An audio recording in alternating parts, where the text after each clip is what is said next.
সারা দেশের হাসপাতালগুলোতে বাড়তে শুরু করেছে ডেঙ্গু রোগীর সংখ্যা।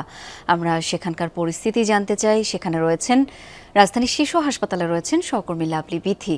বিথি, আপনি যেখানে আছেন, এই হাসপাতালে ডেঙ্গু রোগীর সংখ্যা এই মুহূর্তে কেমন দেখছেন?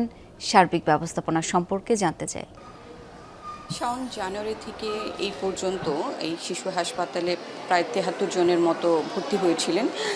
এর মধ্যে ২৭ জন এখন পর্যন্ত আছেন, হয়তো দু একজন কম বেশি হতে পারে। আর সব মিলে যদি বলি যে ডেঙ্গুর প্রায় ৬,০০০-এর উপরে এখনও পর্যন্ত আক্রান্ত হয়েছে, মারা গেছে ১৯ জন। চিকিৎসক এবং বিশেষজ্ঞ, জনস্বাস্থ্য বিশেষজ্ঞ যারা আছেন তারা কিন্তু বরাবরই বলে আসছেন যে এবারে ডেঙ্গু ভ্যারিয়েন্ট অন্যান্য বারের তুলনায় একটু আলাদা হবে এবং এটি একটু ভয়ানক হবে।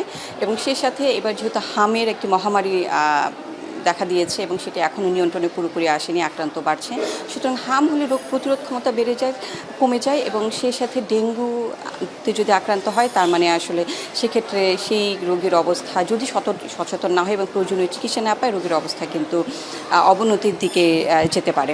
তবে একটি বিষয় হচ্ছে যে এখানে জনস্বাস্থ্য বিশেষজ্ঞ যারা আছেন তারা কিন্তু শুরুর দিকে চিকিৎসার পাশাপাশি হচ্ছে ডেঙ্গুর যে লার্ভা আছে এবং বড় যে মশা আছে সেই নিধনের দিকে বেশি গুরুত্ব দিচ্ছেন। তাদের কথা হচ্ছে যে যেহেতু আবহাওয়াটি এখন ডেঙ্গুর জন্য, এডিস মশার জন্য অনুকূলে আছে, সেই সাথে বর্ষার সময় ডেঙ্গুর পানি টানি জমে ডেঙ্গুর আধিক্য এমনি বেড়ে যায় এবং এইবার হচ্ছে ডেঙ্গুর প্রজনন এবং উৎসের স্থলও কিন্তু বেড়ে গেছে। একটি গবেষণা এসেছে, জাহাঙ্গীরনগরের একজন গবেষক এই গবেষণাটি করেছিলেন। সুতরাং সব কিছু মিলে বলা যাচ্ছে যে ডেঙ্গুর লার্ভা প্রজনন উৎসস্থল বেড়ে গেছে, সুতরাং এটি একটি কিন্তু আশঙ্কার কথা।